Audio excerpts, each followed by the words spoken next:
Like we're heading to extra time, but there's still 5 minutes to play here, Mark. And by all means, there could be more chances. Still in the box, and it's another goal!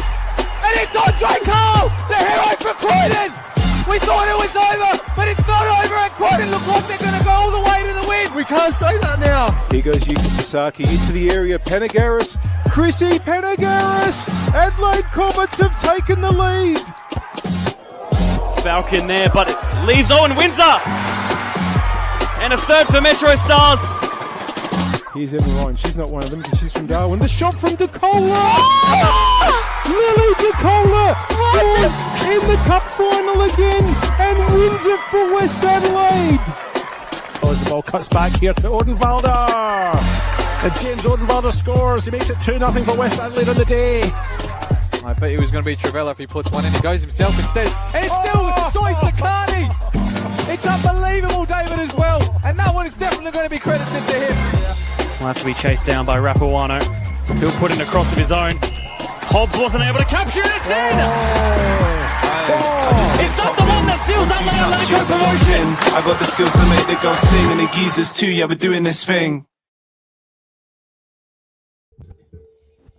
Yes, hello, welcome to One Game at a Time. It is Wednesday, the 24th of June. We are back on a Wednesday after the past two Australia Cup qualifying finals, the latter of which we'll talk about later in the show. Of course, I'm Seb O'Neill, as always, joined by two of our regular co-hosts.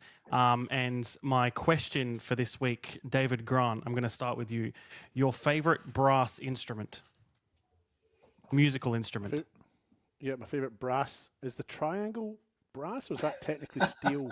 Because I played the triangle at school and it was one of the things I was actually quite good at. So look, I'm going to go with triangle at this point in time. But if it is steel, I apologise. I'm not sure exactly what the metal is traditionally made from.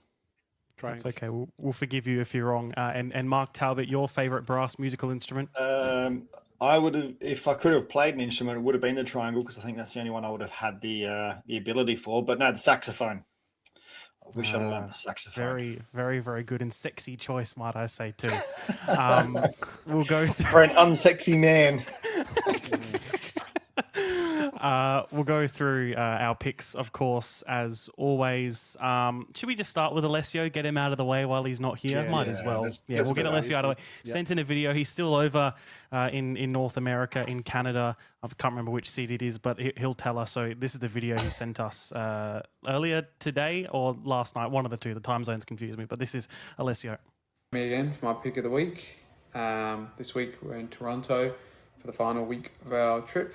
So I'll hopefully join you next week back on the show regular as usual.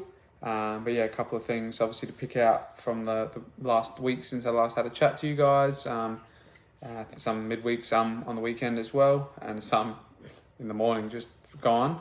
But I'll start in chronological order with, I think it was last Tuesday, rescheduled match between Mount Barker Reserves, the team I play in, and Adelaide Uni Reserves, and dealing with a lot of outs, a lot of people on holiday, but a couple of injuries as well, and a couple of suspensions from the 18s, as well as the first team being played on the previous Friday, meant anyone who came on before the 75th minute was unable to be used in both games. So we had a limited squad, and I think I didn't realise that Michael Cartwright himself had been registered as a player, but turns out he had. And I woke up to see that he scored the winner minutes after coming on against a decent Adelaide Uni Reserves team. They've had a lot of trouble for us in the past, and they won the league last year. I think they made the final as well, so they're no shabby team to do it against. And yeah, he somehow got a little nick off his knee on one of the goals. I think Seb's got the video here. And he's got the way the dribble worked out as well. It looked like a crazy game. I think we were behind 3 occasions. And finally, after he brought himself on, is when the first time we had the lead. They were down to 10 men. Then we went down to 10 men late in the game too. But crazy. Seeing your coach score, I wish I was there. And obviously, he's not just a normal coach. He's a former Melton medalist as well, and former NSL player. So to see, I have to ask him the last time he played a competitive game in federation level, but I wouldn't guess it would be less than 15 years or so. So amazing to see that. So happy for him as well, and so happy for the boys as well. Had a tough time the last couple of weeks with a lot of the players moving between the teams, etc. So, and obviously some being away like myself and others, but was happy to see them get a win. The next up in chronological order was the senior team, first team getting their first win of the season after, I think it's 12 or 13 weeks now. I'm pretty sure. Maybe must be been so long, 11, maybe the 12th game was on the weekend. But finally, 3 points. Finally, not the only team left without a win. Sorry, Barossa. And we've moved up in the power rankings. And yeah, it was a Henry Knight double. I know he watches the show every now and then, so hopefully he's watching this week when I give him the shout out. But yeah, good to see him as well get on the score sheet twice, and the boys get a win. Come from behind as well in the first team. I think they were down 2 occasions and won the game late on as well. So to win that one, finally get 3 points on the board at home as well. Seem to just about only do it there every now and then. But yeah, really proud for them, and hopefully when I get back we can continue more along that way and push some people in and around us. And I know there's some derbies and some games against a few teams above us. In Titans, Plimpton, Hawks, etc. So hopefully we can have the last couple of games of the season some positive results too. But that was the other one. And then finally, as I was told to me and rudely awakened by, I featured on the Socceroos Instagram on the main tile of their latest post, showing some supporters that had travelled for the World Cup and in and around the place posting. I think some of them were even from back home too. So no idea how they found our post. We didn't tag them, didn't have a hashtag, nothing.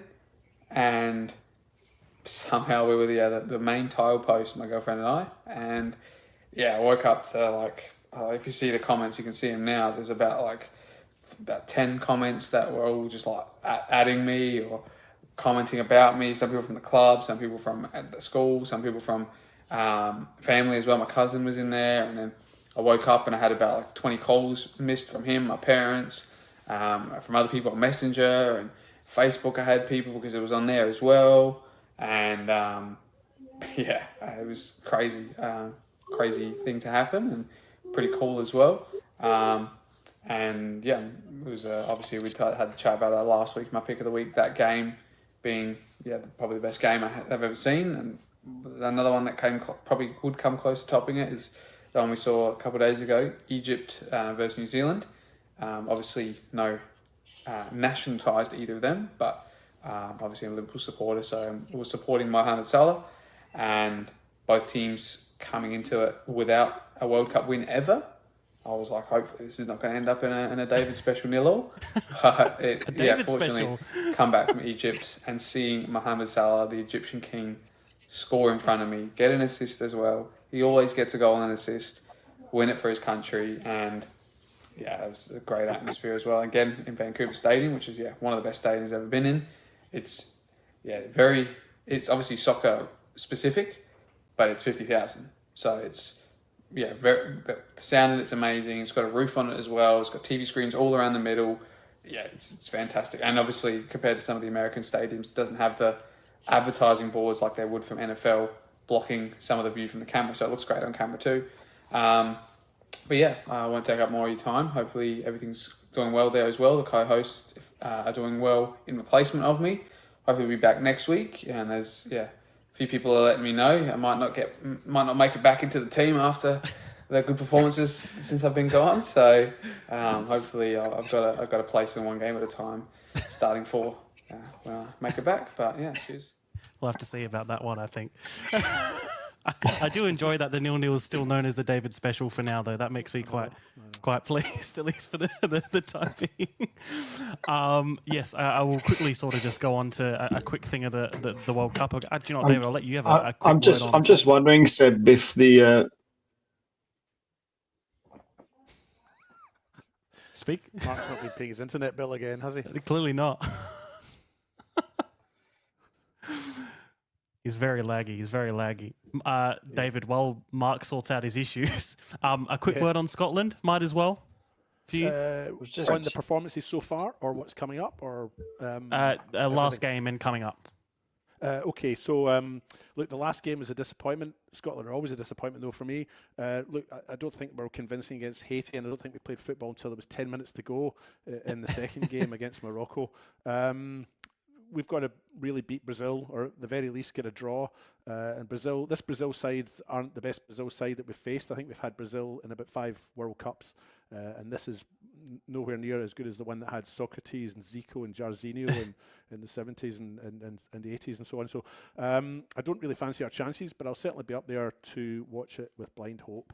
But we do need a win, really.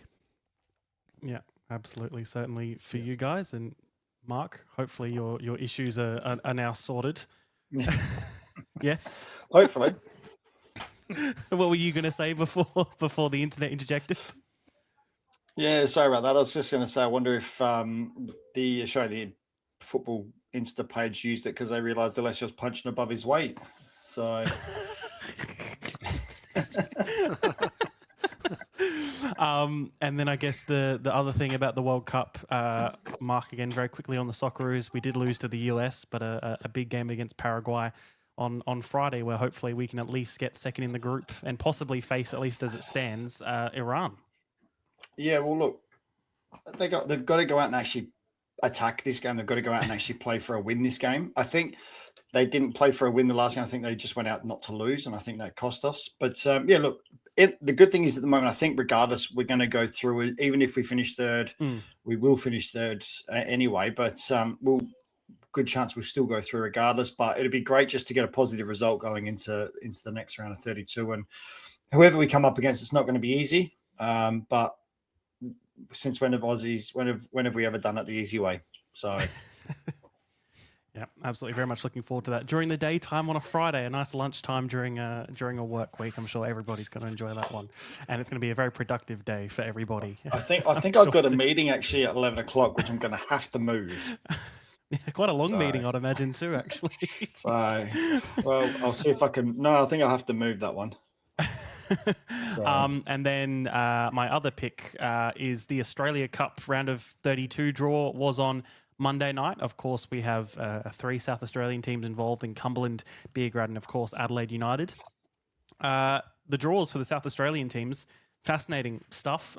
2 home ties for the 2 NPL teams. Beergrad hosting North Sunshine Eagles, a VPL 1 side from Victoria, so a lower division side in South Australia.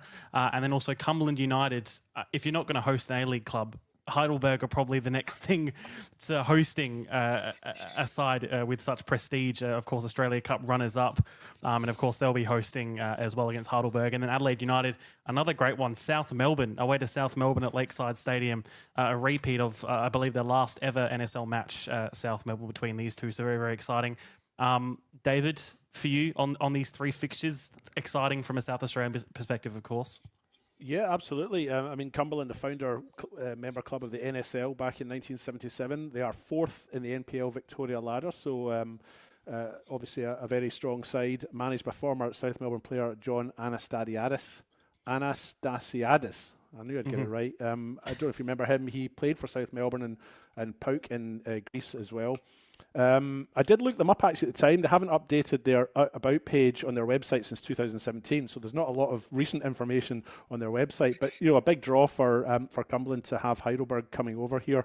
FK Beograd have North Sunshine Eagles. Got themselves into a little bit of bother a few years ago at North Sunshine Eagles in 2021 or thereabouts. A little bit of crowd trouble there, so I think they'll bring a few over. Hopefully, it's a fairly uneventful evening for security and police, but I mean, certainly growing up in the UK and going to games over there, I would anticipate that a police presence at that match might be something that's worthwhile doing, and we don't do it that very often. I think Melbourne Victory, when we were at Melbourne Victory and Adelaide United, there was about 4 coppers there, so this might be a different kettle of fish. They are 13th of 14 in that second tier over in Victoria, North Sunshine Eagles, so hopefully a result for our South Australian team over when they host them. And just quietly on South Melbourne, as I mentioned offline, I lived in Melbourne in the 90s and worked on Clarendon Road, which is the road that leads up to Lakeside, and every second Saturday or Friday night, whenever it was, I was along to watch South Melbourne. So I became a bit of a South Melbourne fan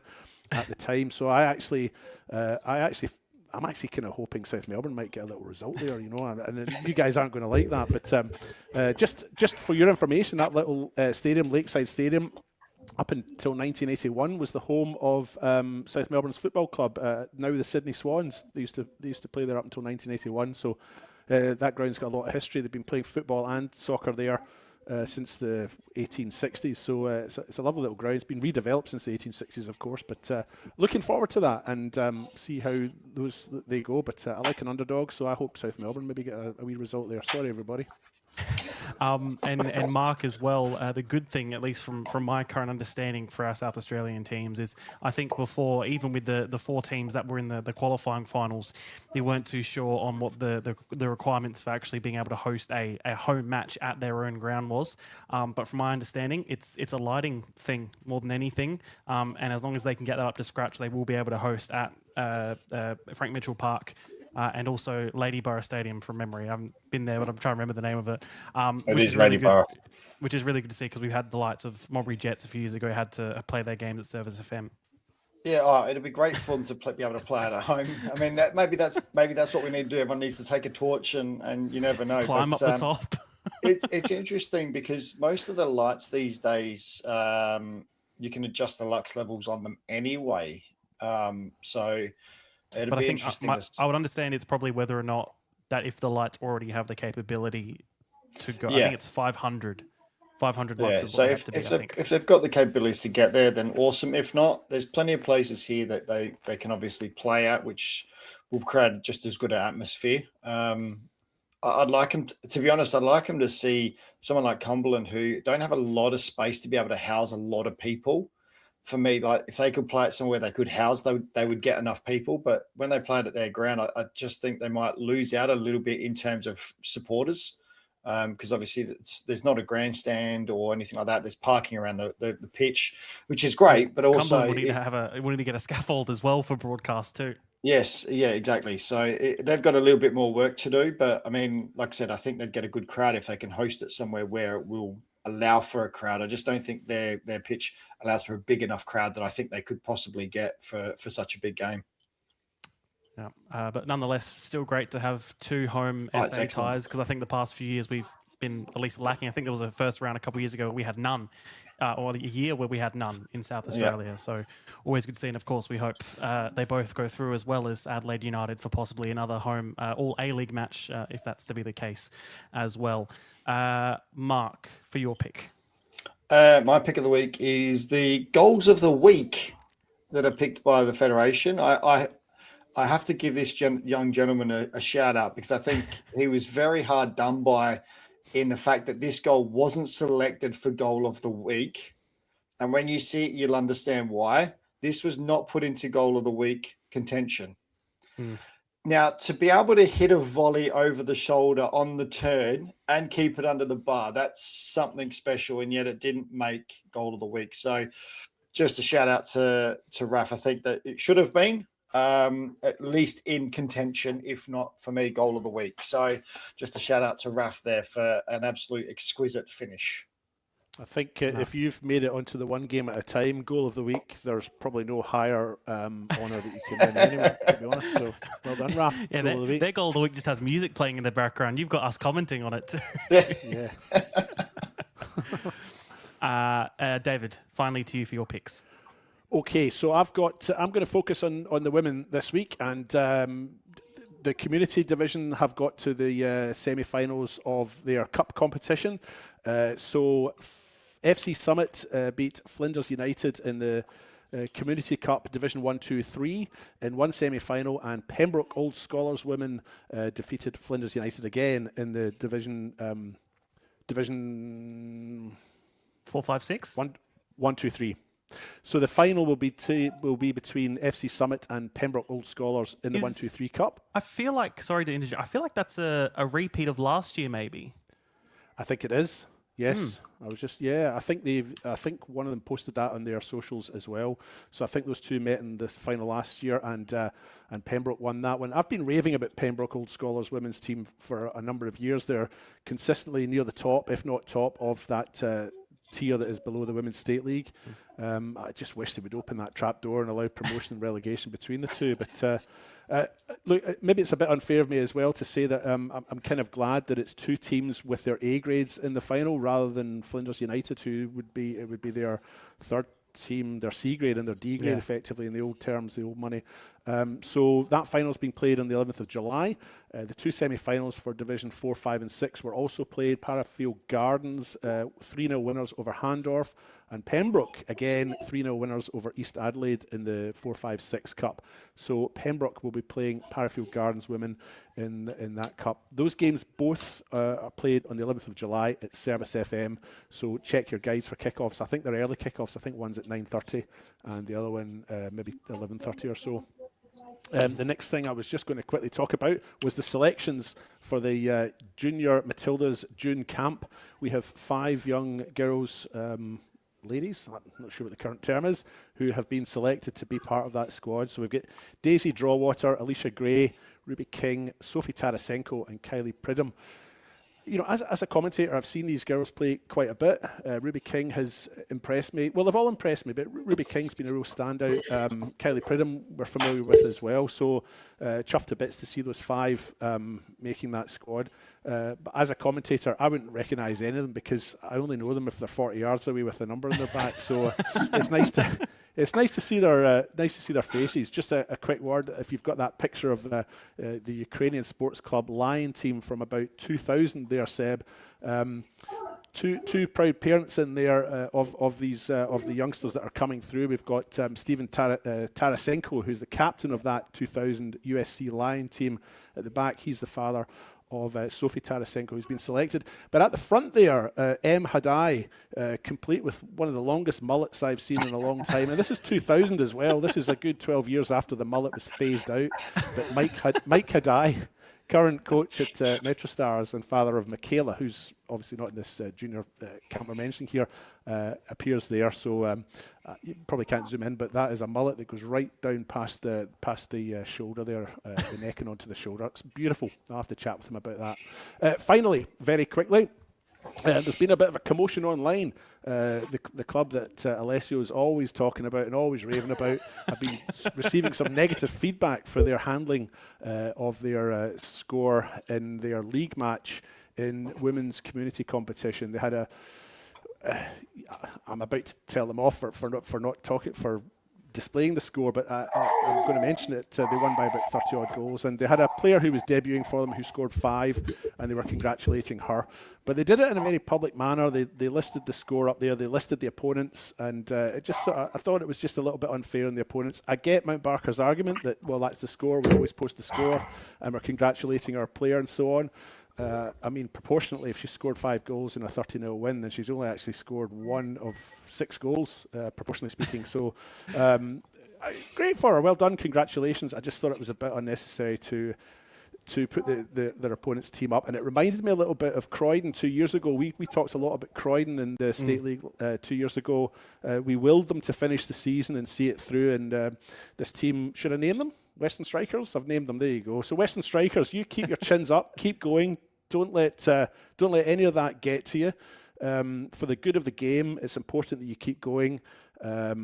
And try and enjoy your football as best you can. You've obviously at the end of some heavy defeats, but don't let anything that comes up in social media by other clubs spoil you. There you go. That's my message to Western Strikers.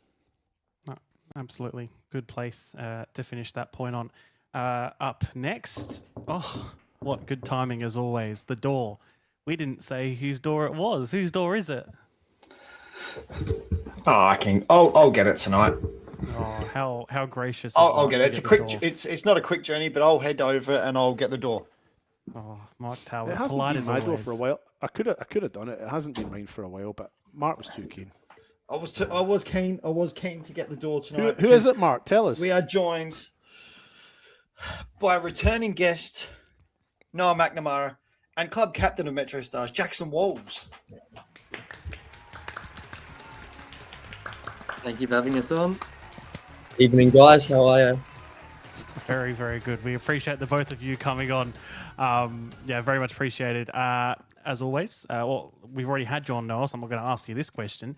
But Jacko, your footballing journey from when you were a junior up until now at Metro.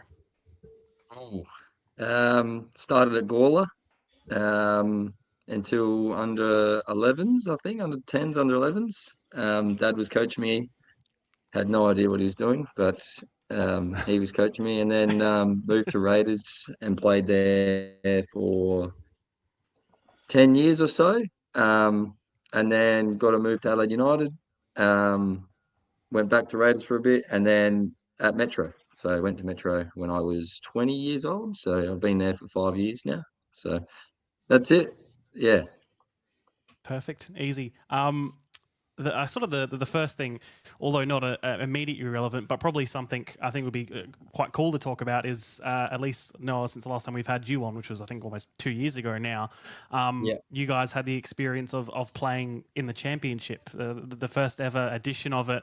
And I guess, I don't know if you guys have had the forum to sort of talk about your own personal experiences or not, but I guess my first question about that whole process and that whole thing was, how did you find it, I guess, firstly, and I'll go to you, Noah, on a standard level, how did you find the standard of football you were playing? Because you're also playing regularly for a good month or so too.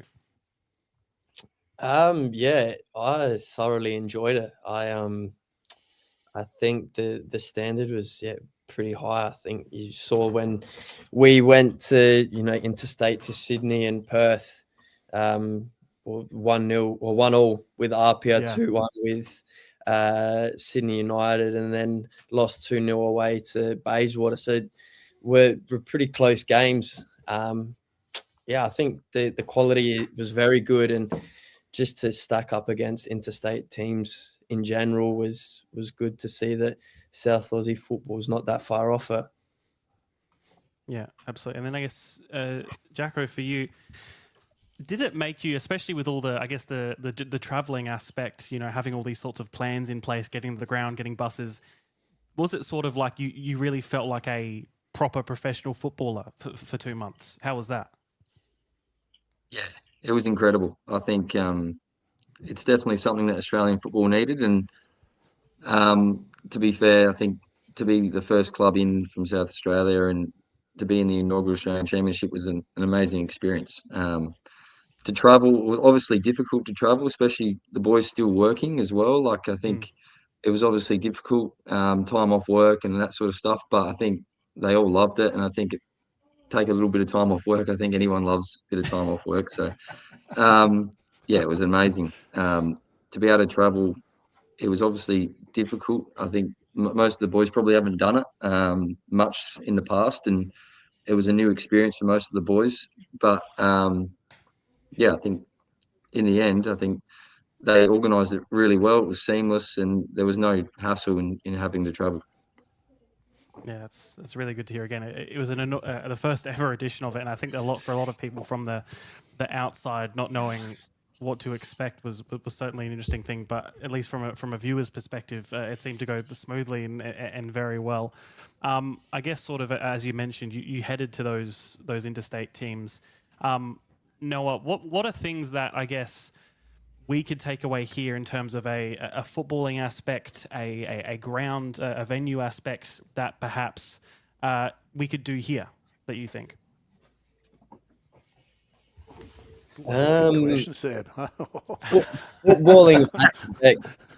First, I think in terms of football, my mind straight away goes to the Bayswater game, and where pretty doesn't necessarily mean you're going to win. Obviously, they didn't play pretty football, or to some people it might be pretty, but for most people it wasn't. But look, they got a result there, and it worked for them. It worked for their players that they had, and I suppose on the flip side, when they came here, it was a little bit more difficult, and for them. We kind of planned a little bit better, having seen them play more often than what we had in the first occasion. So yeah, that would be the footballing thing. Pretty doesn't necessarily mean perfect or you're going to win. In terms of grounds, and I think, we played on an artificial at Sydney United. I think. Atmosphere was quite good going everywhere. Although Sydney United weren't in the best shape in terms of their supporters during that period, it was still a great experience just traveling and getting a sniff of what each club's demographic is, but also their culture and the history, and just being amongst that. Obviously Sydney United are a pretty big club in terms of their history, likewise with Apia, but even at Bayswater they were very passionate and not too dissimilar to here, where you cop an earful from the opposing supporter who's 5 meters away. So it was still felt, I suppose, like an NPL game. It wasn't a glorified game where the fans are 20 meters away from you in these massive stadiums. The atmosphere was still spot on. I guess sort of, Jack, I'll guess move that same question on to you from your perspective. Yeah, just going on from what Noah said, I think I like what Apia did. I think they really promoted the game extremely well. Even when I went to, all the captains went beforehand and did like a preview of the inaugural Australian Championship. They had their media guy there, and they wanted to do videos between us and them to try and promote the game in Adelaide and get people supporting the game and promoting the game. And I think when we went there and played at their ground over there, I think they really promoted it well. They had jumpy castles, that sort of thing. They got kids there. And I think that's something that we can take away and try and get more kids, that the link between the junior and the seniors a bit more in South Australia. I think that's something that obviously we're as a club, we're trying to do as well. And I think, yeah, obviously they did it really well, I thought. I guess, David and Mark, do you have any sort of questions on the championship side of things before I move it on directly to you two? Mark, you can go. I was saying you can go first, David, if you like. That's fine. No, I think you've covered it really well there, Seb. I mean, in terms of a sort of inaugural competition, it was interesting to see. I was a little bit disengaged with it. I actually missed some of it because I was overseas at the time. But it's interesting that you talk about how the marketing, especially with Apia, was impressive or was impressive for you, Jackson. I just wonder, were other clubs like that, or were Apia just a real standout? Was it something that you saw in New South Wales especially, or was it just that one club was a standout in terms of that sort of promotion? Yeah, I think Apia just did it really well, and I think they're obviously a really well-run club, and I'm not taking away from any other club in the Australian Championship. I just thought they stood out to me with having that media guy there. Obviously, it was at their ground, so they sort of had someone there. But I think just overall, as you walked in, there was still people there and that sort of thing. Like we were probably an hour and a half early to the ground, and there was people there to get it at that ground as well. I think that was not their normal ground, but I think to do it there was actually quite an awesome experience. It was at the West Tigers home ground, which Leichhardt I'm not Oval, sure what yeah. it's called, but Leichhardt Oval, yeah, that's it.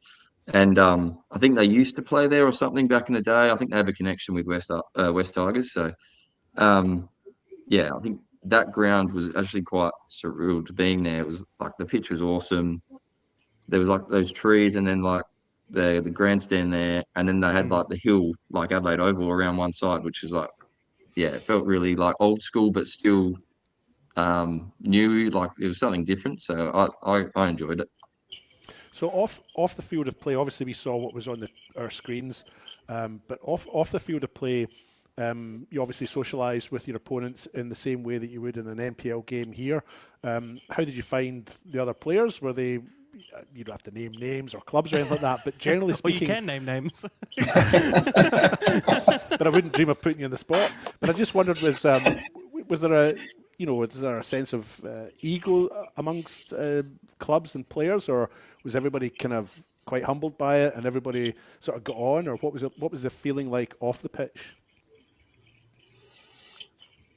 No, I think every club was really the hospitality was amazing. I think they all gave us food after the game.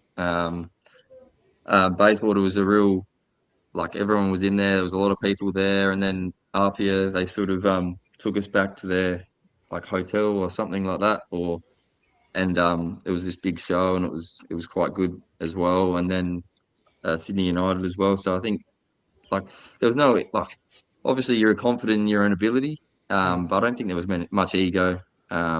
Everyone just wanted to be a part of this inaugural Australian Championship, I thought. Yeah. I was just gonna ask about the Captain's Day. What was that like? Yeah, it was quite good.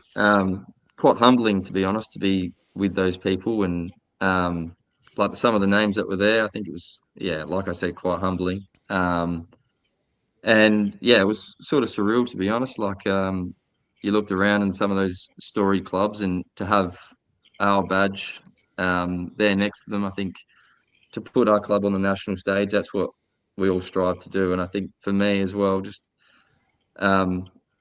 to be there with those players and those coaches and to have that experience, like you have to thank the club. And yeah, they just put on a good show. I think it was good to promote the game as well, sort of leading into the Australian Championship. Obviously, it was a bit earlier, but yeah, a bit more time off work, which is nice. We all like that. We all like that.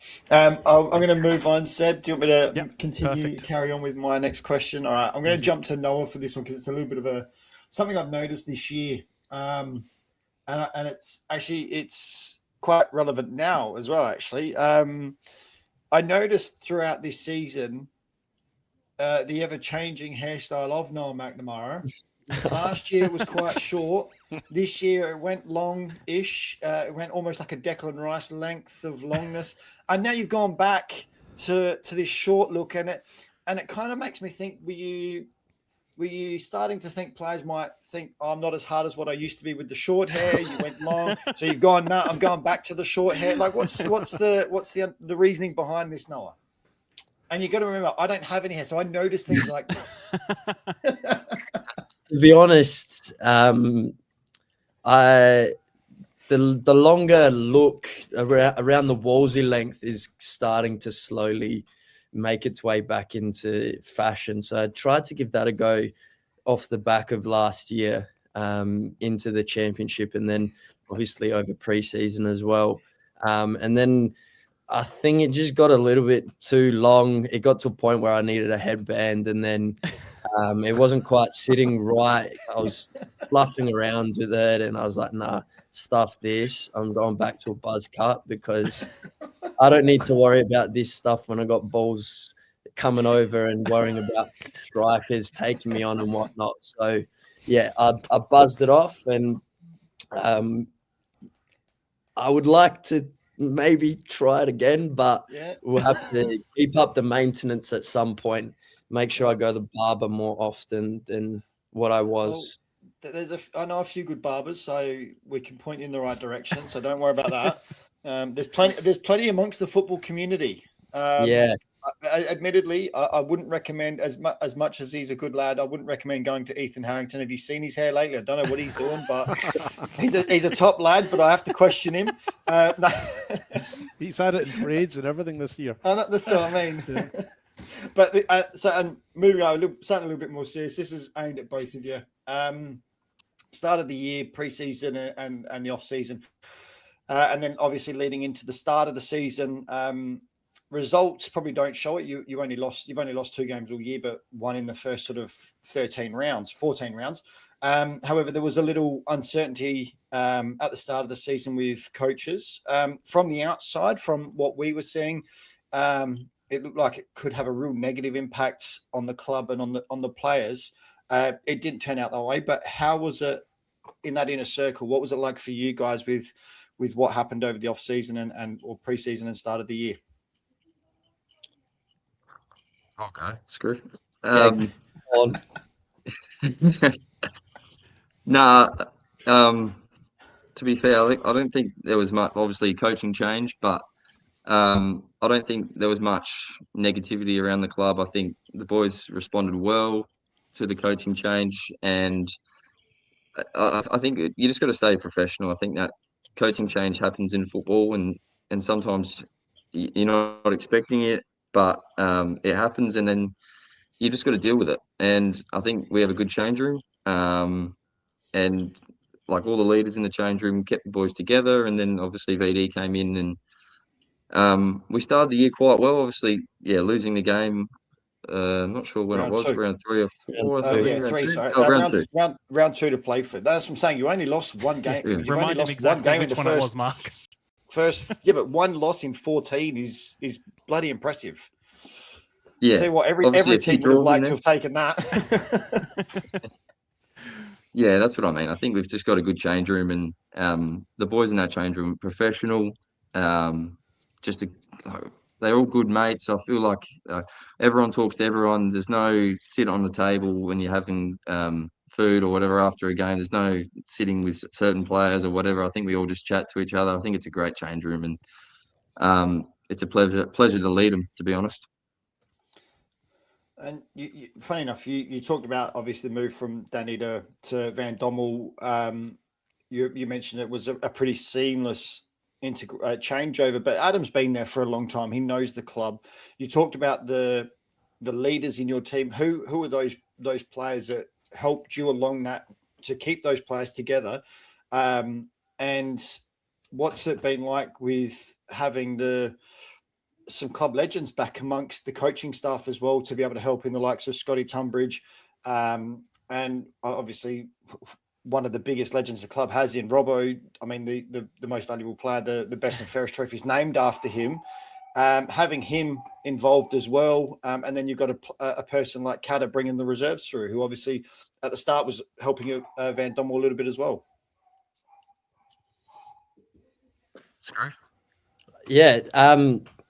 Obviously, like, having club people around is unbelievable. Like, I don't know how to put it into words, to be totally honest. Just having like people there that are there for the club, there for the players.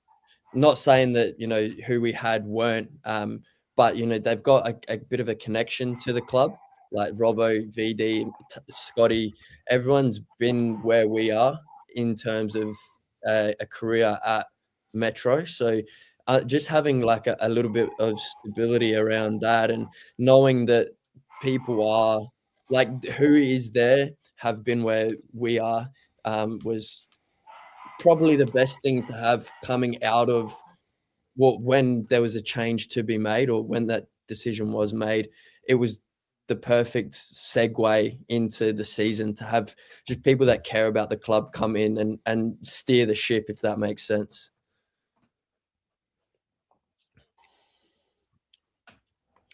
And Jacko, with yourself, obviously that group of leaders, who was that that leadership team that helped you basically help with that transition? Yeah, obviously you got vice captain Hamish Gow, and then Noah, Andre, Jesse, new faces coming in, but they've obviously led at their former clubs and they've taken to that brilliantly. Jesse, former captain of Mobbery, so pretty seamless from them to come in and lead the team, even with me being out injured as well. For a couple of weeks now, I think the boys have led brilliantly on the pitch, and I've tried to be there as much as possible, but obviously they've just stepped up enormously. So I can't thank them enough for what they've done. And there's obviously everyone leads in the team, and I think that's what we try and tell everyone. Everyone has to talk and communicate on the pitch and lead in their own way. And there's obviously multiple different ways of leading, so you can't you can't hold it to just a certain group. I think everyone sort of has their role in it. Yeah, you're certainly right there. Every team needs everyone to lead. It's as simple as that. And you're talking about yourself, obviously, are injured. My last question is, do you guys feel there's something against you as a club? Obviously, you lost Cam and RB, and actually you even lost, I think, young Petticini to long-term injuries. All three of them are now back, and then they lose you two. Is there something against you guys? Yes, I don't know. It's obviously just bad timing and a bit disappointing for us being out now. But yeah, it's going back to those boys. It's been awesome to see them back, and I think it's like having three new signings back with the squad. Like their energy at training, and even if they're not playing, their energy at training has been excellent, and they're just raring to go to get back into it. So you can't. I think it's just good to see those boys back because they've been out for so long, and I'm so glad they've been able to get back. All right, well, that's all from me. Thank you, gentlemen. David? We talked there about the championship, but I just remembered while we were chatting that you played Melbourne City 3 years ago on the evening of the 14th of September 2023 in the Australia Cup. Now, I remember you played in that, Noah, because there was footage at the very end of the game of you sitting in the centre circle. I don't know if you've seen that footage, and I don't know, Seb probably can't bring it up. It's probably yeah, you kind of look like a little lost puppy or something, don't you? You just sort of sitting looking around like this. If Seb wants to do some research while we're chatting about that, it's at the very end of that game. Jackson, did you play in that game as well? I can't recall. Yes, I did. He did, because just randomly, I was going through some of like our old one game at a time stuff. I found a photo of of you getting shirt fronted by Aziz Bayich. Do you remember that at all? Yeah. Yes, I do recall that. Yes. Yeah. Yeah, that was quite fiery, that game. Yeah. Yeah. Yeah, I was just wondering what your recollections were. I mean, you mentioned there that it was fiery, Jackson. I mean, what were your recollections of that night? We did go along and watch, but I can't. It's so long ago. I can't remember what I did last week. Never mind 3 years ago. But yeah, your recollections of that experience.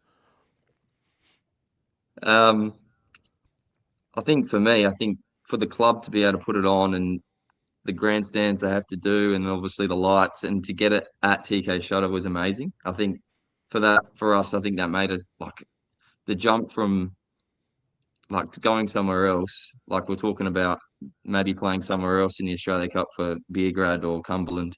I think playing at your home ground makes a massive advantage for you. So I think playing there was amazing, and to see Melbourne City play at TK Shutter was awesome. And the game in general, I think we had spells of possession, and I think we did match it with them for a long periods of time. I think if we just held on for maybe 10 more minutes, I think we just ran out of legs in the end. But they scored 2 goals in the last 10 minutes, which unfortunately we lost, and we went out. But I think we really matched it with them. And you look at the goal we scored, I think we could have possibly won that game. Yeah, well, you led through Austin Ayubi from memory, didn't you? And then 2 late goals. And you know, what were your recollections of that night? Apart from that bit at the end where you sat there and the Channel 10 camera just focused in on you. I'll touch on that first. And it paints me in a bad light, but it was nothing bad was happening. I just heard lots of noise coming from behind me, and I was trying to figure out. Someone was saying, "Oh, there's a streaker or there's a flare," and I think a few flares had gone off at that time. So I was twisting and turning, trying to get my eyes on it because who doesn't love a good flare, even though it's frowned upon. But yeah, that was that situation, and then in terms of the game itself. It was, here we go. Yeah. I do. It's better. Yeah. That's got the hairstyle too, Screw. Here we go. Heads on the Flare. the shoulders. Look at him. That was not my finest moment, but at the end of the day, who really cares? But yeah, the game itself. I was I think 19 at the time or 20. So for me, it was probably the most fast-paced game I played in over my career. And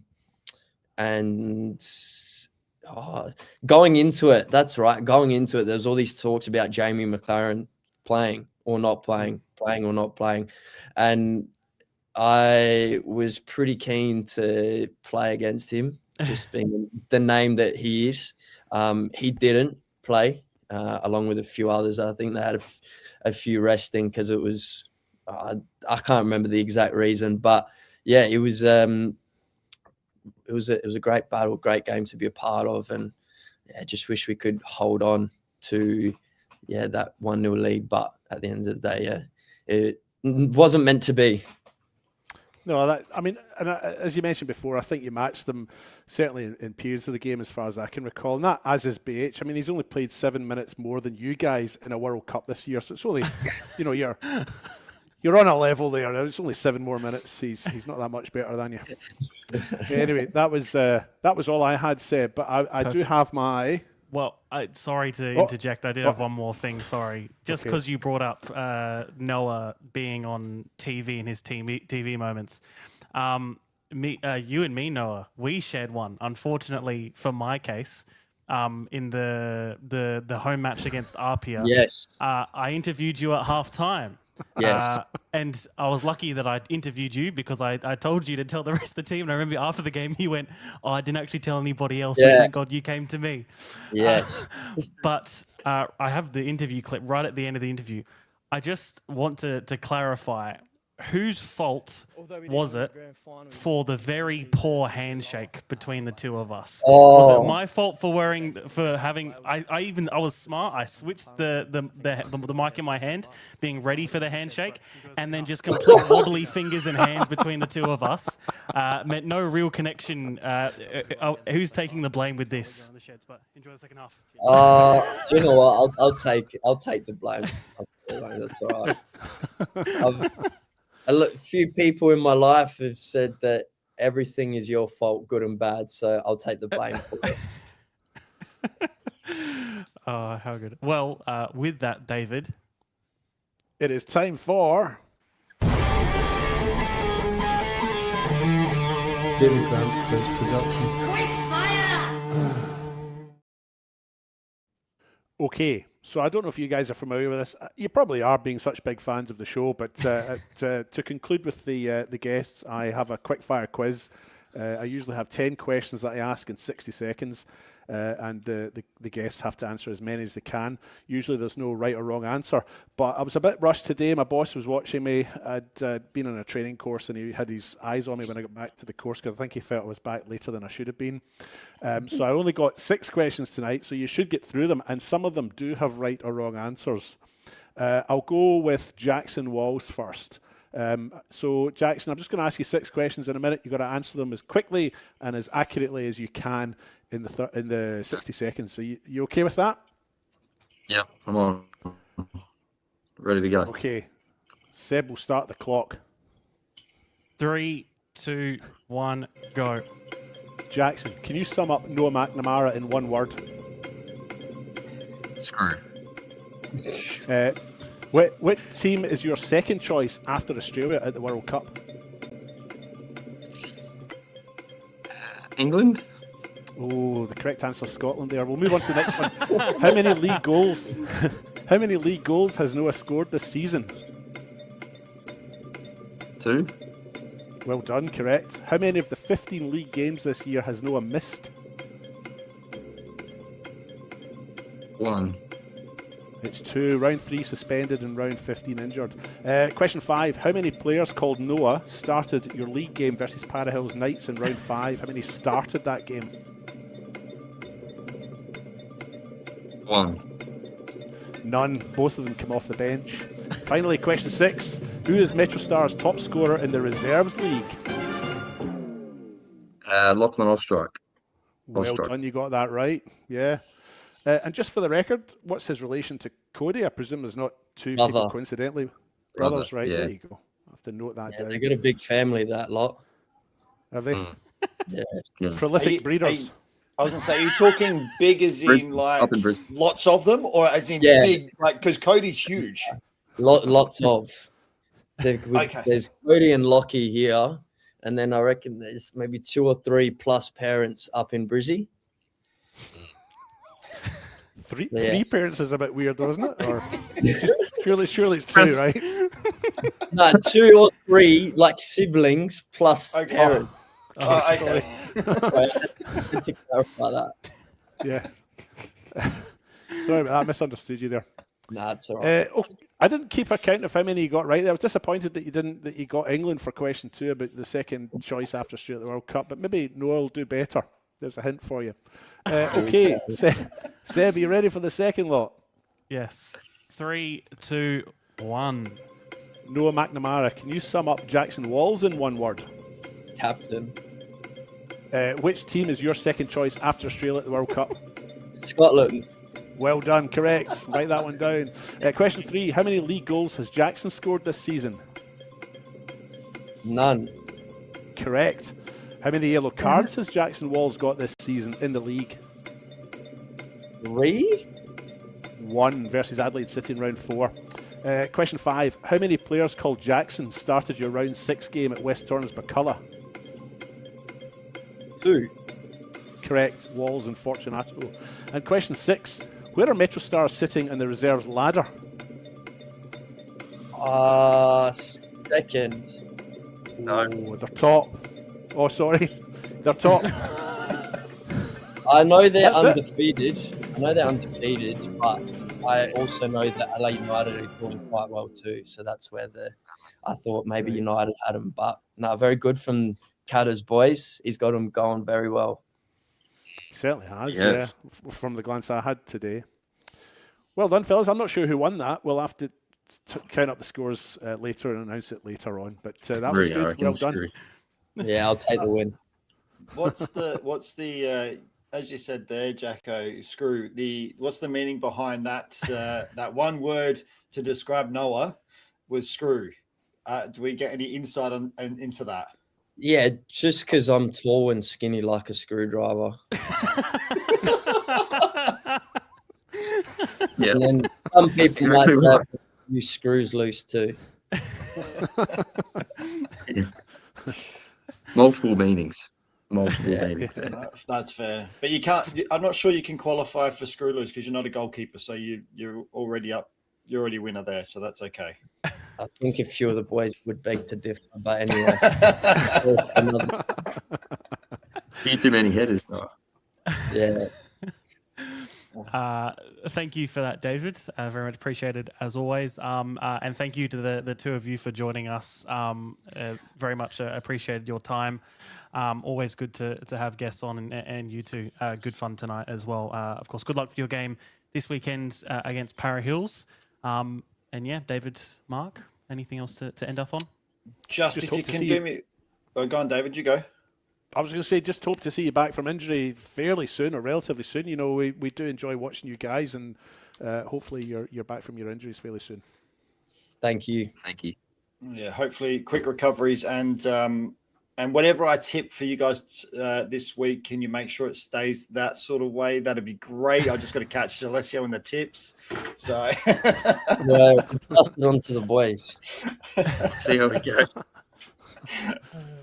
But no, thank you, gentlemen, for coming on. Absolutely awesome to have you. Thank you. Thanks for having us.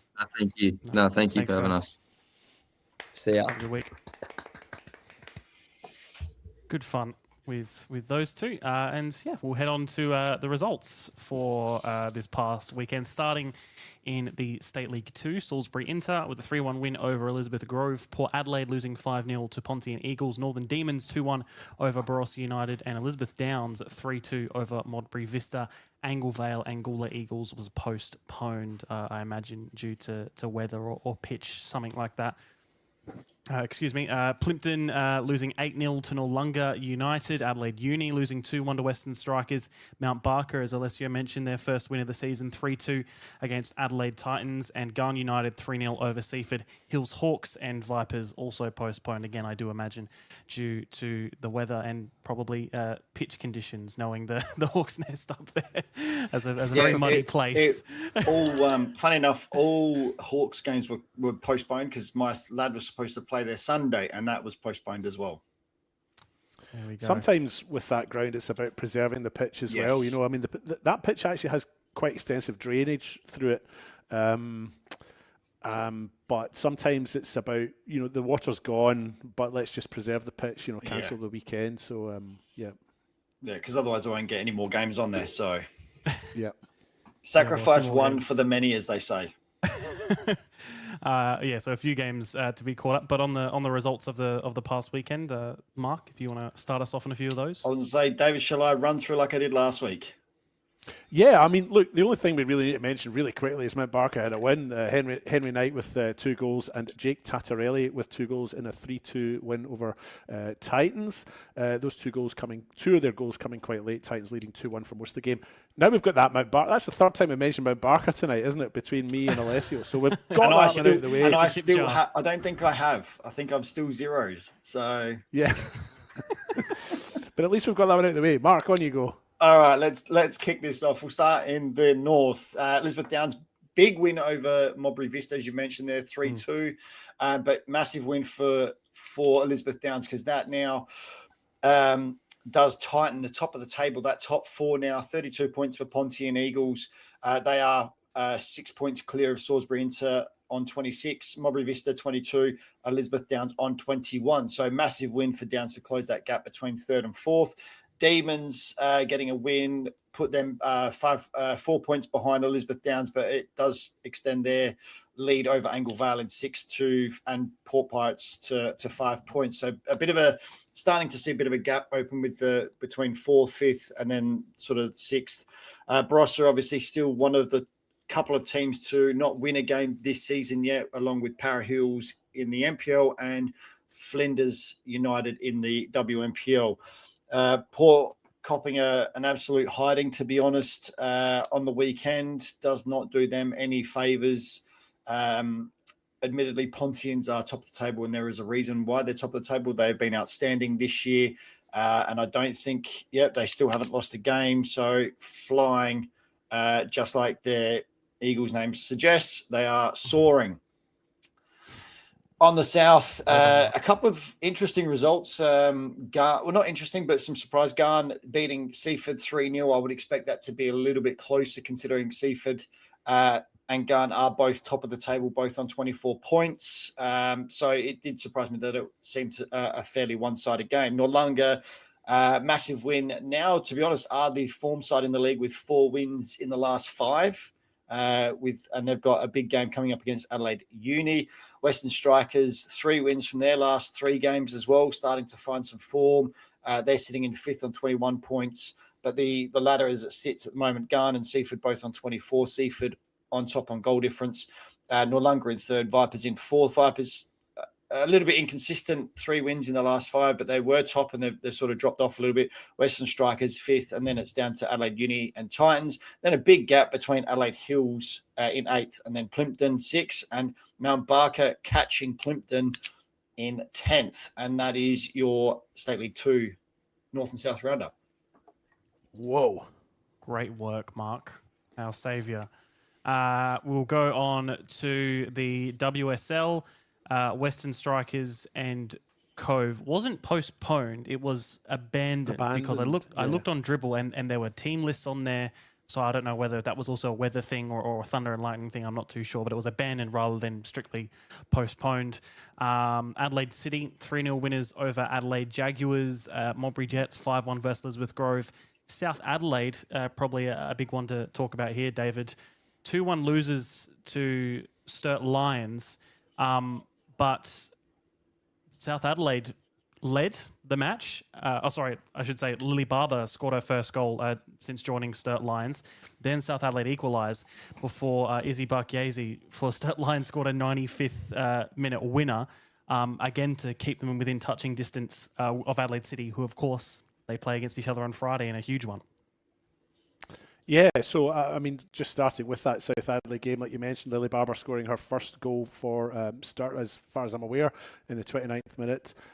South Adelaide did pull one back at half-time, and Izzy Barchiesi's winner came in the 95th minute. Goodness me, don't I feel old, because I played football with Lily Barber's grandfather, believe it or not. When I say play football with him, he was playing in C grade and I was playing E grade for one of the local amateur sides up here. So I can't actually recall if we did actually play in the same team, but we're at the same club at the same time. So I think that's the first of the grandfathers. As far as I'm aware, Lily, if I'm wrong and you don't have a grandfather that played football locally up here in the hills, then I apologise. I've got you mixed up with somebody else. But yeah, so that could have been a big slip-up. So Barchiesi's goal in the 95th minute really rescued the win for Sturt there. They do still sit top. They are 3 points clear of Adelaide City in second, but Adelaide City do have a game in hand. Adelaide City having a 3-0 win over Jaguars at the weekend. Millie Scott again, and Kasumovic scoring 2 quick goals in the 69th and the 71st minute to get Adelaide City a 3-0 win over Jaguars. I think that's probably killed Jaguars off as a challenge for a top 2 spot. I mean, they were already some ways distant, but there is now a 12-point gap between Adelaide City in second and Jaguars in third. In fourth place, we have Modbury Jets. They're 3 points behind Adelaide Jaguars. They had a 5-1 win, as you mentioned, over Elizabeth Grove. Florence Russell brace in that game. And then next down the line, we have Cove. As you mentioned, the match was abandoned. We can assume that the start game was called off due to the inclement weather. I can't think what else, what other reason we would call that off. That game will be replayed at some stage, I would say. But that was Cove and Western Strikers. And I think that covers your games, because there's only 8 teams in that league, so there's only 4 matches to talk about. Just going to say on that as well, we talk about Adelaide City there in second spot with the game in hand, but the goal difference is a big determining factor too. So if the games continue as they are, they both continue winning. Adelaide City have got a goal difference of 31, Sturt only 24. So that it could come down to goal difference if things continue as they are. Well, especially if this coming match on Friday ends in a draw too, City have the game in hand. Exactly that thing could occur on the final day. It might just be more about trying to score as many goals as possible rather than just getting a simple 3 points, or a seemingly simple 3 points. But again, still enough to wait and see. Yes, David. I was just going to add one other thing there in my notes here. Florence Russell is the WSL top scorer. She's got 13 goals, and she's not playing for any of those top 3 sides, Modbury Jets. So Florence Russell obviously doing well there in WSL. Yeah, of course, former Adelaide City and Sturt player herself as well in the WNPL. State League 1, Adelaide Cobras drawing 1-1 with Eastern United. We saw Rafracina's goal as well earlier. Olympic 2-0 over the Cove. Atletico losing 3-1 to Adelaide Croatia Raiders. Cumberland 5-1 winners over South Adelaide. Modbury Jets and Blue Eagles.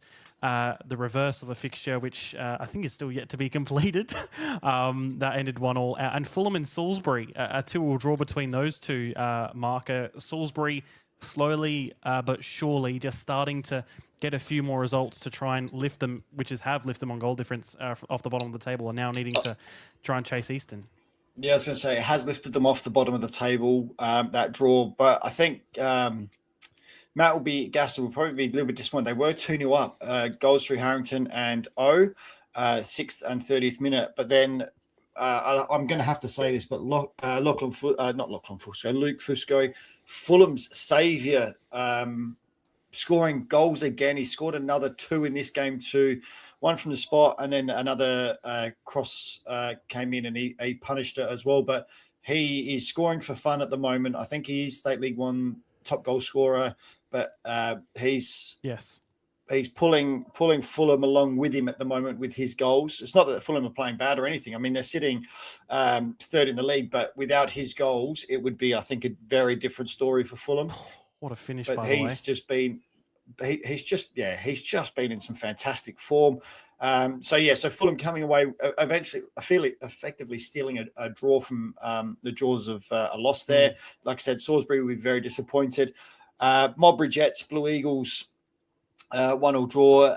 Choi scoring and Dante doing what he does at Cacciavolani scoring there in the 33rd minute. But the goal from Choi, I believe it was a free kick as well, and also an outstanding finish. Keeper's got no chance there, and that was It's one of those ones where it almost looks like it's going over the goal, and at the last second dips in the top corner. Just a fantastic free kick there for that game to finish 1 apiece, which doesn't really help either side in the grand scheme of things. Then I'll talk about the Cumberland and South Adelaide game while I'm here. An own goal early in the 8th minute from Greaves, and then Min, Tui, Remington, and Labasso scoring goals for Cumberland. South Adelaide did get it to 1-1. Their striker in Huang, who is a fantastic player, really impressed with what I've seen of him scoring the goal. But I thought it was Parker that scored, but on here it says that Huang scored. I think he got it right on the line. But Rob Parker certainly leading by example and trying to pull his team through. I think he's actually close to being the leading goal scorer as well, to be honest, for their club from centre back. So, we just see here Cumberland scoring, Diamond Min scoring. Did we just see what happened with the goalkeeper there? What on earth? Did he just slip? I'm not saying anything about it. However, that result does put South back to bottom of the table on 11 points with a minus 26 goal difference. So what I thought they were starting to find a little bit of form here and there. They'd managed to get a couple of draws and things like that and a couple of wins, but that seems to have gone away. They've got 3 losses now on the bounce. Salisbury, 2 wins and a draw in their last 5. Eastern, 2 wins and 2 draws in their last 5. So it's starting to look a little bit harder for South. They're on 11 points, but form-wise, they're certainly tailing off. So it'll be an interesting one. Like I said, they've got Fulham this week, so that's going to be a massive game. Fulham looking to obviously gain traction on the front too. David, would you like to talk about the remaining 3 games, or would you like me to continue?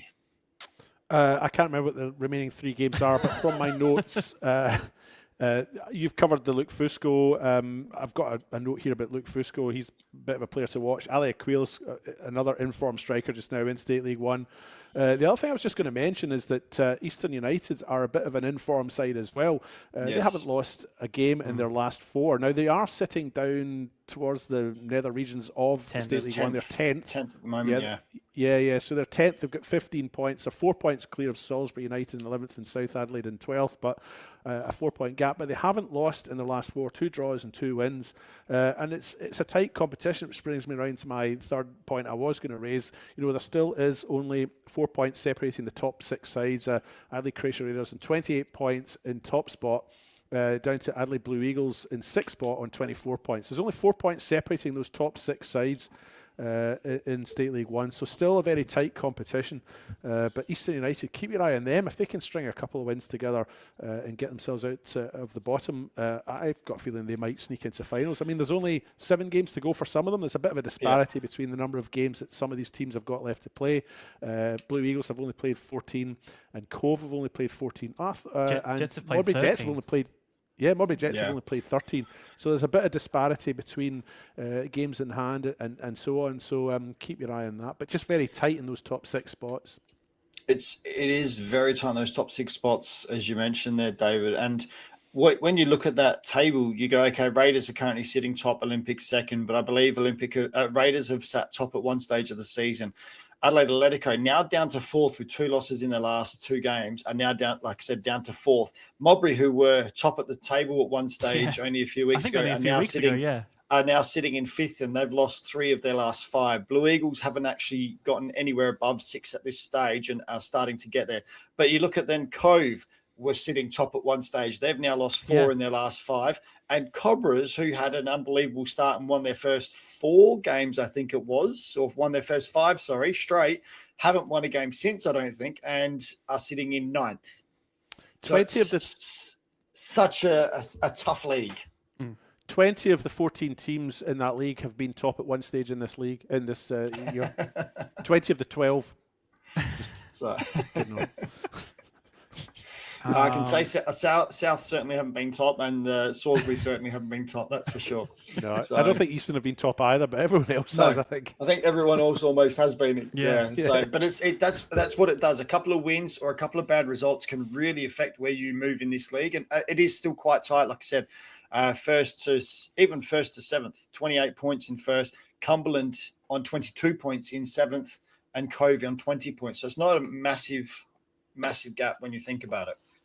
Every side also having at least one loss in their last 5, with Croatia technically being the most informed side. Yeah, because they've had only wins either side. Yeah, and Cumberland's the same. Cumberland have had 4 wins in the last 5, but they lost smack bang in the middle. Yeah, so they're your 2 form sides. Happy to move on? Yep. Can do. On to the WNPL for round 12. West Torrens Berkala against Flinders. That was played on Wednesday night. 3-0 winners Berkala there. Adelaide Uni 2-1 over MetroStars. A big few points there for Uni Campbelltown, with a few new players starting, as we saw last season, that second half surge towards finals, defeating them 5-1. West Adelaide 2-1 over Salisbury Inter. A very narrow one, that one too. Probably their nerviest of the season so far, other than probably the reverse fixture, to be honest. And then Mowbray Vista hosting Adelaide Comets, which I guess I'll start off with because I was there. It was my game. Comets defeating them 4-0 at New Spot Stadium. My first time there commentating. Was a lovely little ground. Was freezing cold. I think it hit about 4 degrees. Wasn't wet, but it was very, very cold, to the point where all my notes and everything. What's the word when things get wet just because it's cold? Is it perspiration? Precipitation? Condensation. Or condensation? Condensation. One of those things. There were droplets appearing in random places. First goal from Chrissy Panagaris, a brace for her and a brace for Kylie Pridham, as you saw, got called up for national duty. A highly impressive young player is Kylie Pridham. Every time I've seen her, again, probably been within top 3 of players most game, only 15 years of age. Her second senior season, has spent time with Football SA, but it's so interesting, I guess, to see such a young player do so well that isn't involved with the Football SA program. And I suppose that sort of, I guess, in terms of when you're looking at young players on a whole, might do her a favour too, because she's standing out in what is such an experience and a top side, that you've got this 15-year-old matching it with Chrissy Panagaris in the same team. It's quite outstanding. And Chrissy herself, probably the first finish, a very good one. That one of the easier ones, but continuing to just do so well at Adelaide Comets as she is. Mowbray Vista, it was a game very much where it was combative in the midfield.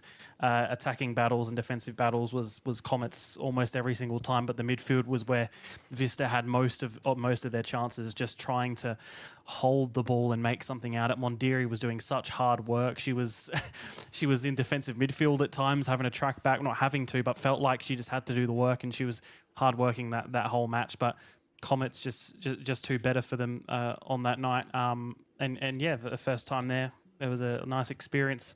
Although they might just need a ball kid on the far side whenever that ball goes far away, because I reckon any time a ball went out on that side, the players were happy to let it roll out and for a new ball to be kicked in, because it was too far and it was too cold to go anywhere further. But no, other than that, yeah, Comets played a good game, and Vista have to back it up this week with a huge one against Metro, which we'll talk about a little bit later. David, anything else, or what others that you want to touch on? Yeah, I was just going to. When my kids were little, we played at Vista, and I remember running the line, and I had to run and get the ball, so I know exactly what you're talking about there. I was just going to mention an odd decision last week for West Torrens Baculla's women to play their match on the same night that their men were playing in the semi-final of the South Australian Federation Cup, doubling up as a qualifier for the round of 32. I thought it was a sort of odd decision to have, with the men having such a big game, to have the women playing the same night. Not only was it not a weekend when you would expect them to be playing on a Friday or a Saturday or whatever, but they actually picked it. It was a midweek. It was a Wednesday night. So and it wasn't a catch-up either. Yeah. So I'm not sure what the thinking was behind that, but a 3-0 win for West Torrens Baculla. We probably expected a little bit more than that, to be honest. Flinders have been poor this year, and West Torrens Baculla have been doing very well. Izzy Hodgson on the scoreboard again in the 4th minute. She might have scored in almost every game she's played in since she came in to Baculla's side from Adelaide United. But anyway, Talia Bellardo added a second in just the 9th minute, so they were 2-0 up after 10 minutes, and then a goal just at the very end in the 89th minute. So 3-0 win for West Torrens Baculla. And I think maybe Flinders are now condemned. Certainly the two teams above them, MetroStars and Modbury Vista, both lost as well. 2-1 down for MetroStars against Adelaide Uni. And Vista, as you mentioned before, losing 4-0 at home to Comets.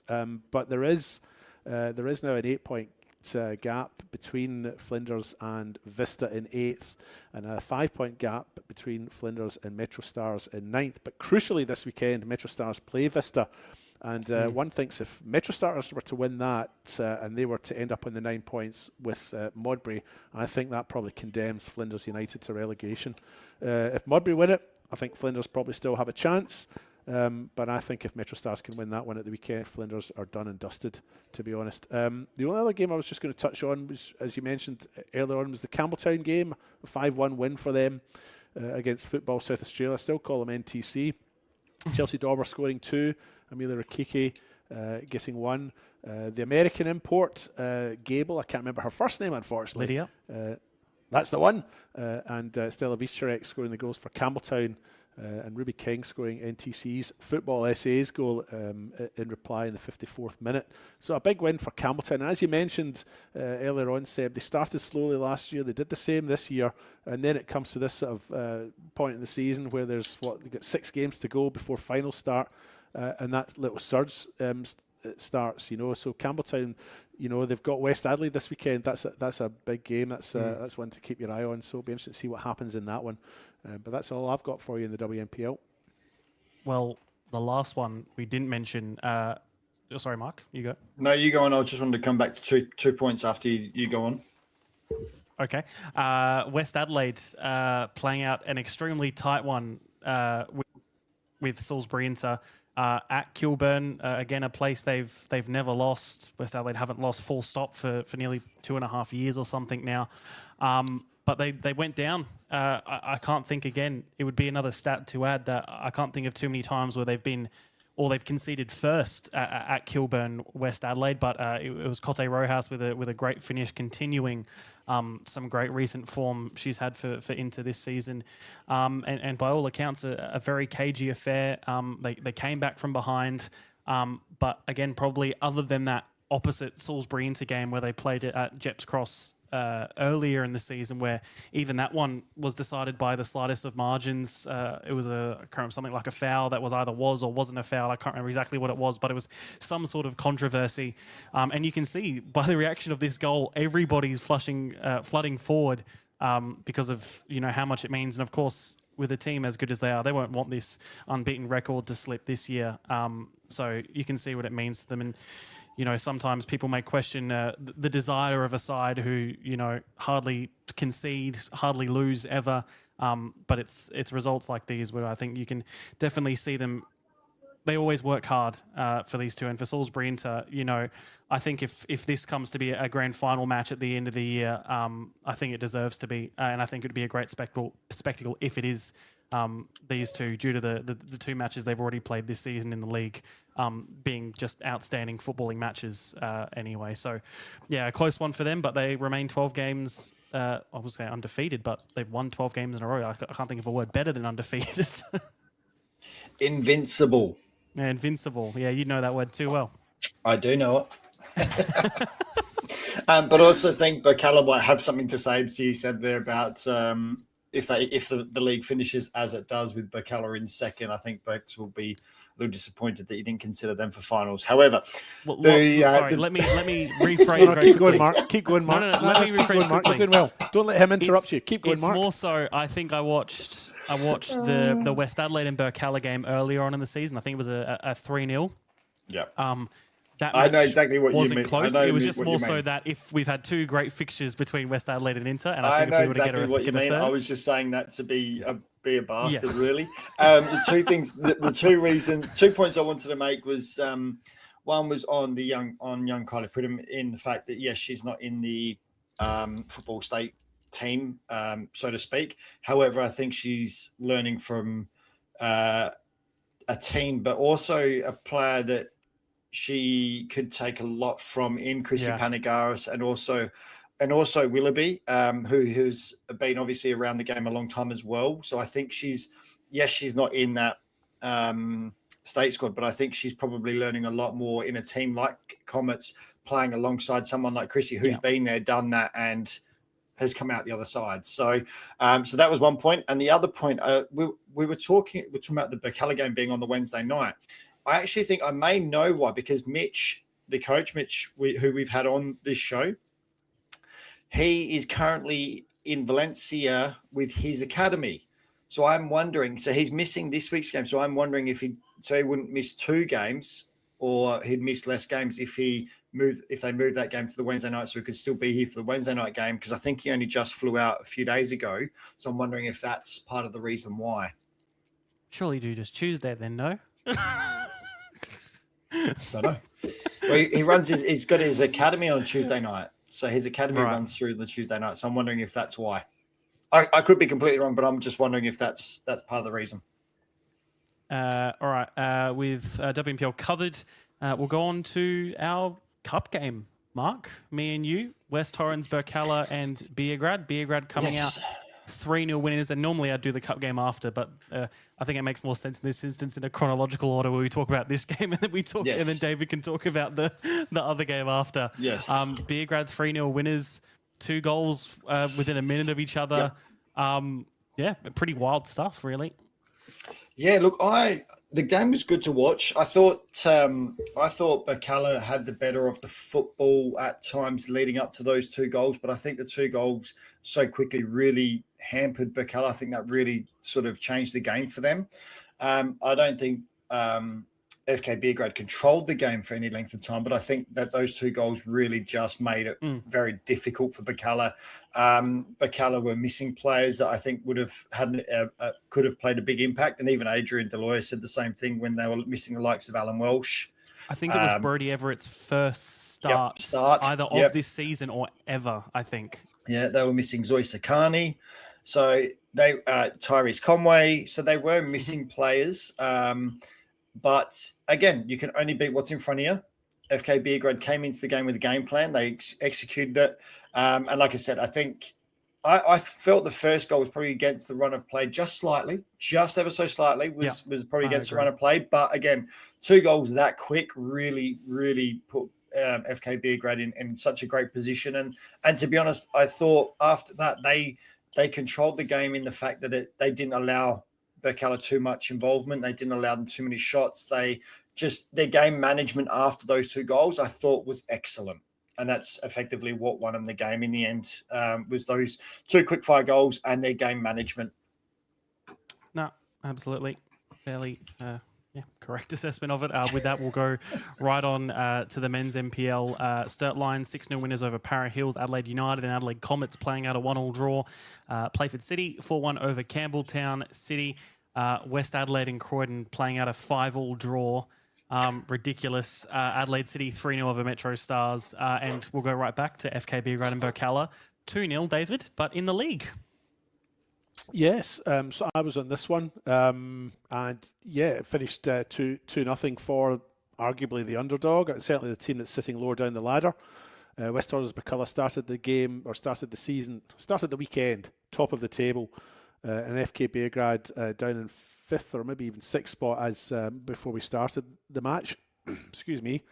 So it was a match that I think West Torrens Burkalla were probably the favourites in. They were, I think, maybe second best, and FK Beograd came away with a win with Jason Konstantopoulos scoring in the 20th minute, and then that was followed up 10 minutes later or so by an Abu Bakari Hussein goal, which I actually attributed at the time to being an own goal. I thought it had come off, I've got my notes here, I thought it had come off, excuse me, sorry, Nathan Andijanto, and I just missed your replay there, but you might want to roll that back and see what you guys think. But it was credited to Abu Bakari Hussein, and an invaluable win for them as this replay does come up. Cross comes in. Interesting. Come off Andijanto. Yeah. Anyway, the Abu Bakari Hussein was credited with it. He did very well to score off Andijanto's knee then, didn't he? Well done. You don't see that very often. Well done, Mr. Hussein. So look, an important win, I think, for FK Beograd. Takes them up to 24 points. They're fifth on the ladder. They're still 2 points behind Playford above them. Those three sides, Adelaide City, Playford City and FK Beograd all winning, but the top two losing, as you mentioned before. MetroStars slipping up as well, 3-0 loss at Adelaide City in a game that was covered by Connie Quimpsis, but a Yuki Kitano hat-trick in that match. So I'm not sure what we all picked last week, but for the top two sides to lose and the three sides underneath to have wins, just closes that gap, makes it all a bit more condensed again, which is great for us onlookers. The only game I can comprehensively talk about is the one I've already covered because I was at it. Did you want me to keep going with others? Well, I'll go with where I was next between Adelaide United and Comets at Jeps Cross there. First half, I'll be honest, I really thought this was going for another 0-0. But the second half very much came to life. Harry Thomas, and again, I will apologise to him. I think this is the second time, his second goal this season, and both times he's been the wrong player has been said. I think the first time Alessio said it was Jake Porter who scored against Burkalla, and I thought it was Nicholas Economopoulos. I think I was a bit more quicker than Alessio. But no, Harry Thomas scoring his second, and Liam Stam with a brilliant finish from the edge of the box. Just tremendous stuff. Adelaide United and Comets, two sides I think very much maybe more so for Adelaide United, not really knowing what to expect at times. Comets seemingly at the moment in some very, very good form, trying to take themselves from that bottom of the table sort of relegation conversation. Also a second week in a row where Adelaide United have had a player sent off from a second yellow card. Last week it was Fezo Kusumovic. And then this week, again, it was Sajjad Nasiri. I'm not too sure why this has happened 2 weeks in a row. Again, it might just be sort of a coincidence that for some reason it's happened 2 weeks in a row. But all in all, yeah, a fairly even match anyway, and probably the point each deserved at Jeps Cross that afternoon. Where else do we want to go now? Back to me? Sure. Who's going to talk about this 5-5 game between West Adelaide and Croydon? Oh, that'll be me. 10 different. How much time do you have? I'd say you can do that one, David, and have fun with it. Yeah, I'll get through it pretty quickly. Look, 10 different scores. I think that's the thing that stood out for me. The game did finish 5-5. Riley Stam scored for West Adelaide in the second minute. I'm not going to run through when the goals were all scored. Yeah, just say basically, yeah. Just skim through it. Goals scored by Luca Fabrizio, Riley Stam, Ali Muradi, Keshav Shrestha, and Maxine Ivanic's goal coming in the 86th minute. They were the five scorers for West Adelaide, and as I mentioned before, 5 different scorers for Croydon as well. Oscar Slattery scored one, Luca Trimboli got one, Yuya Kato, former West Adelaide player, of course, scored for Croydon as well. Balmapor in the 60th minute, and Freddie Muller scoring in the 95th minute. So there was 2 very late goals, but I'm not even sure what the score was at half time, but what an exhibition of goalsmanship there at Kilburn. The tie between the two, or the drawn match between the two, I would expect neither particularly happy about it. They both would have been wanting the win. We're getting to that stage of the season where wins become all important. West Adelaide, for them, the draw takes them, or gives them 1 point, takes them up to 9th spot, 17 points. But, kind of worryingly for them, they are above Campbelltown. They play Campbelltown this weekend, actually. They're both on 17 points. Remember, 2 teams go down, and Comets have started finding a little bit of form. They've not had a loss in their last 3 games, and they're only 4 points behind both Campbelltown and West Adelaide. So, things a little bit tight there.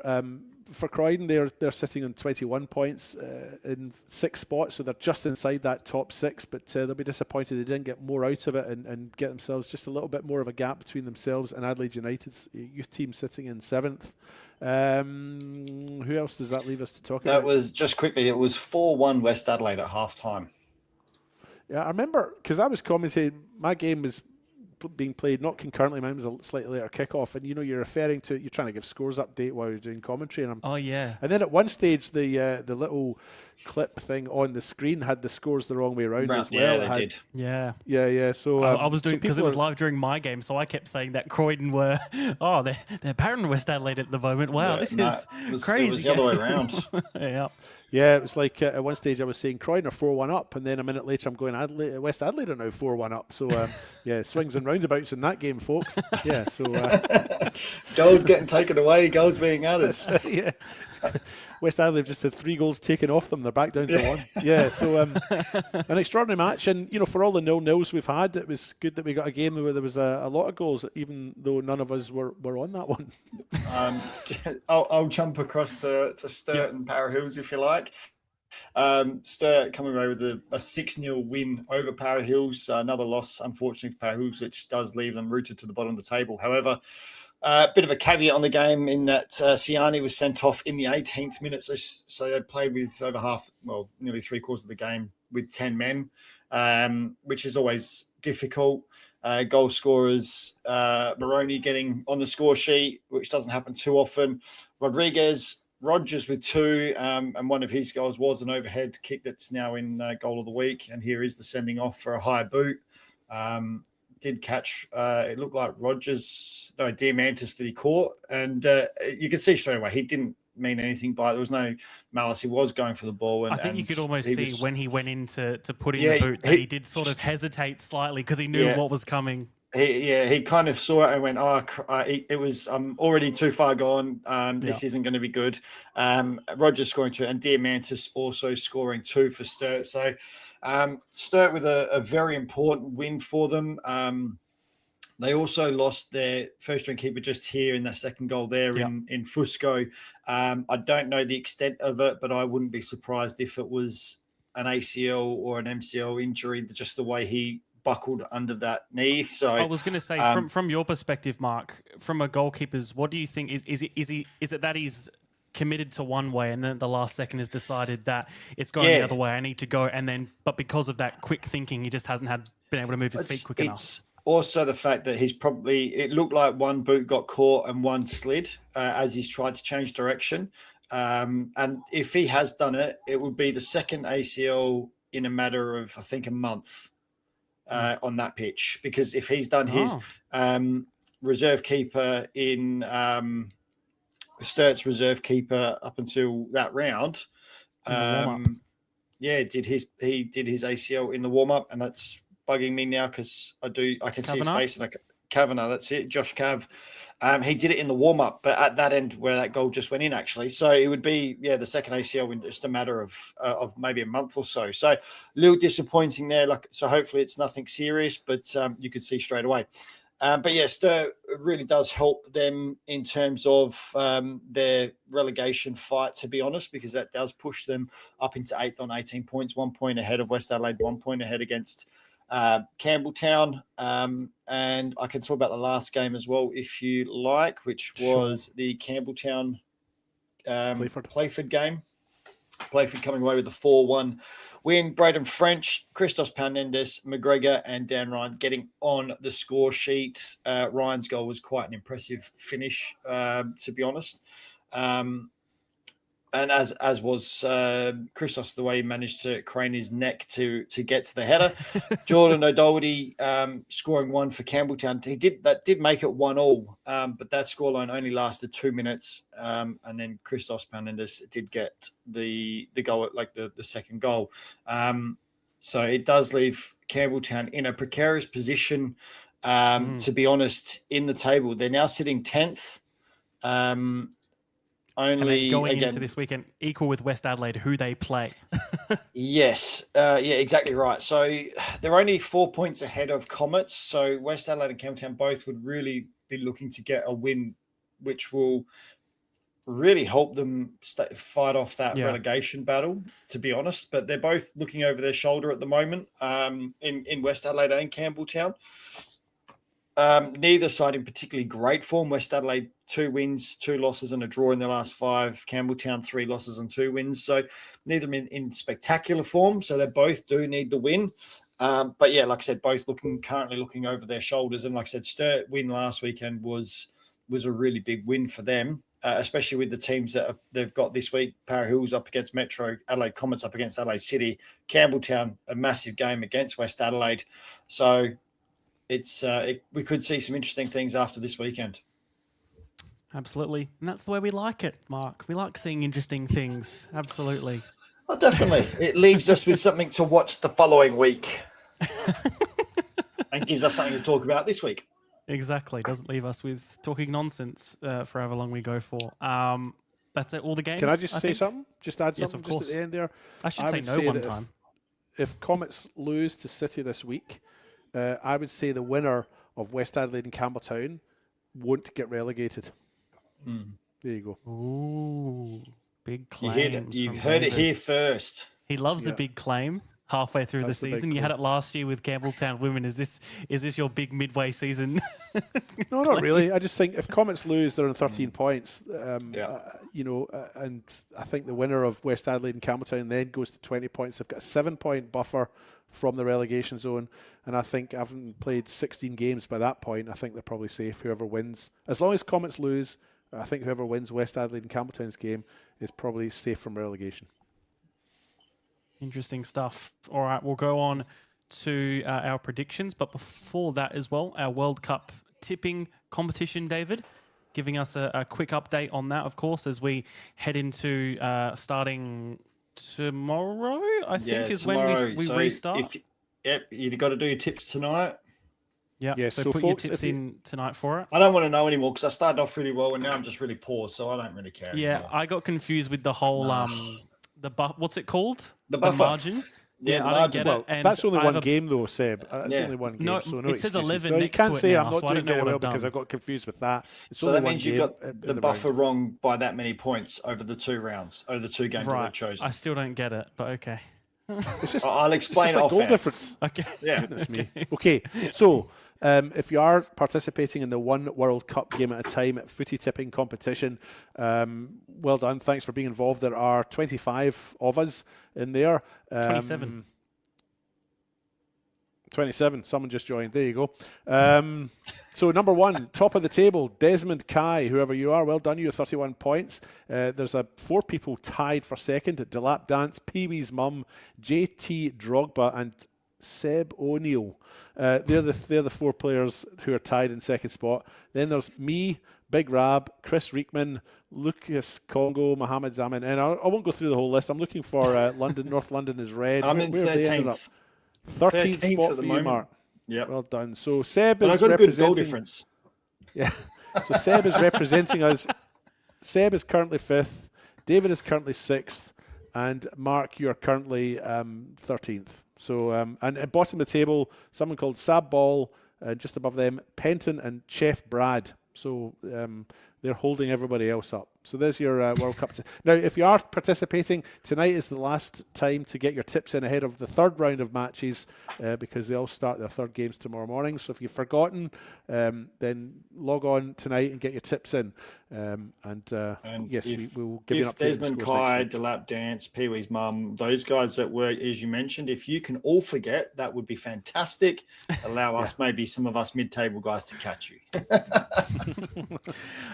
We'll go on to our predictions this weekend locally, starting in the State League 2 North. The fixtures for this weekend, Salisbury Inter versus Barossa United, Gawler Eagles versus Pontian Eagles, the derby, Elizabeth Downs versus that was an eagle, wasn't it? Oh, right. Okay. What do you think? Which I was one are we doing? tipping? You don't have to list them all, do you? I was just going through them. Downs versus Northern Demons, Grove versus Vista, and the game we are predicting is Angle Vale versus Port Adelaide. I'm going to go for an Angle Vale 3-1 win at home. I'll go for a Port Adelaide 2-1 win. I'll go Port Adelaide 1-0 win. In the south, the fixtures for this weekend: Western Strikers versus Garn, Noarlunga versus Uni, Seaford versus Hills Hawks, Titans versus Plimpton, Vipers versus Mount Barker. The game we're looking at is Western Strikers versus Garn United.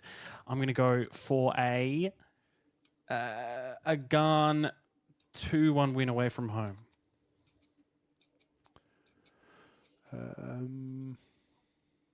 I'll go for Western Strikers. I'll back them. I was trying to stick up for their women's team earlier on in the show. They've had a tough week, I think, on social media. So Western Strikers to win this one, 2-1. I will go a 2-2 draw. On to the WSL, Western Strikers versus Elizabeth Grove, South Adelaide versus the Cove in the Southern Derby, Jets versus Jaguars, and Adelaide City versus Sturt Lions, the one we are going to predict on the show. A possible decider, maybe, depending on what goes on. I'm not going to speak too soon because we've seen too many things change in the WSL this year already, so I don't want to be caught out. At Adelaide City Park, who are we saying wins this one on Friday night? I'll go for Adelaide City to win this one. Very tight, though. I'll just say 1-0. I'll go Adelaide City 2-1. The goal will come from Natalie Francis. Sorry. I'm going to go for a 2-2 draw. All right, on to State League 1. Fixtures: Eastern versus Cumberland, Atletico versus Blue Eagles, Croatia versus Cobras, South Adelaide versus Fulham, Salisbury versus Cove, and our match, Modbury Jets versus Adelaide Olympic. At Modbury Jets, I'm going to go for a Modbury Jets 3-1 win.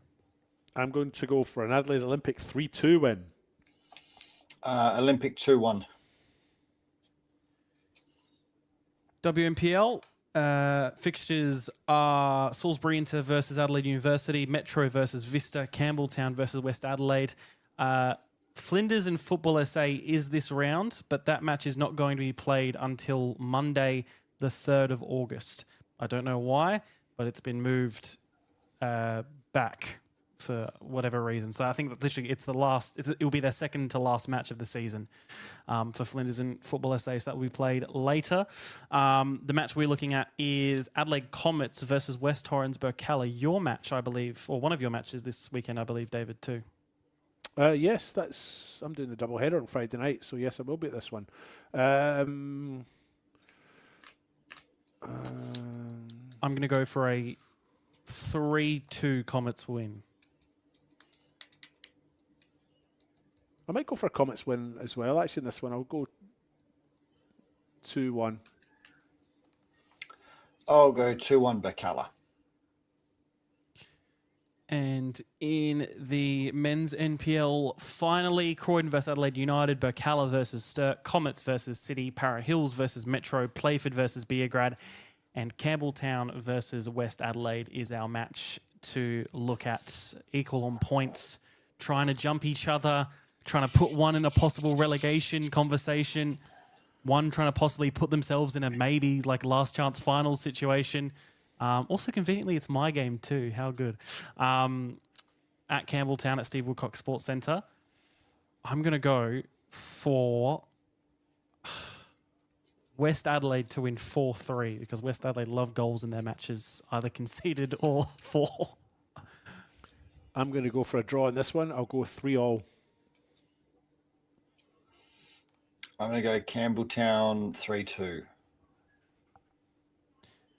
All right. Very exciting weekend of matches in all the leagues going off those fixtures, and certainly plenty to look around as the results come through across Friday, Saturday, and Sunday. That is us for our show for another week. Alessio will finally be back, for better, for worse. We'll find out. But it'll be good to have him back with us to complete the quad instead of having the trio we had this week. But yeah, thanks again for listening and enjoying the show. Mark, David, anything else to finish off on? Just to say, get out there, watch local football, keep an eye out for the cup final dates, which I think is the 11th of July. So you can get your tickets. Yep, you can get your tickets now. So get onto the Federation website, get your tickets. Like I said, get out to local football and keep listening. And if you want to get on board with us, reach out to us. Yeah, just on those cup finals, like David said earlier, the community women's is on that date, and also the men's reserves 18s. Yep. Reserves 18s as well as the women's seniors and reserves is all that day as well. So it's not just the All two on the senior same men's day. and women's. It's a whole day full of football at Service FM on I think July it the starts 11th. at 9:30 Yeah. or something in the morning. Yeah. It's early. Yeah. If you can day. carpool, because car parking is a bitch. Perfect place to leave it. Thank you for joining us once again. Always a pleasure. We'll be back next Wednesday with a guest and more football chat. But until then, auf Wiedersehen. Tschüss. And we look like we're heading to extra time, but there's still 5 minutes to play here, Mark. And by all means, there could be more chances. Still in the box, and it's another goal! And it's Andre Cole, the hero for Croydon! We thought it was over, but it's not over, and Croydon look like they're going to go all the way to the win. We can't say that now. Here goes Yuka Sasaki into the area. Penagaris, Chrissy Penagaris. Adelaide Comets have taken the lead. Falcon there, but it leaves Owen Windsor. And a third for MetroStars. Here's Emma Ryan. She's not one of them because she's from Darwin. The shot from DeCola. Lily DeCola scores in the cup final again and wins it for West Adelaide. As the ball cuts back here to Odenwalder. And James Odenwalder scores. He makes it 2-0 for West Adelaide on the day. I bet he was going to be Travella if he puts one in. He goes himself instead. And it's still Soy Sakani. It's unbelievable, David, as well. And that one is definitely going to be credited to him. Will have to be chased down by Rapawano. He'll put in a cross of his own. Hobbs wasn't able to capture it. It's in!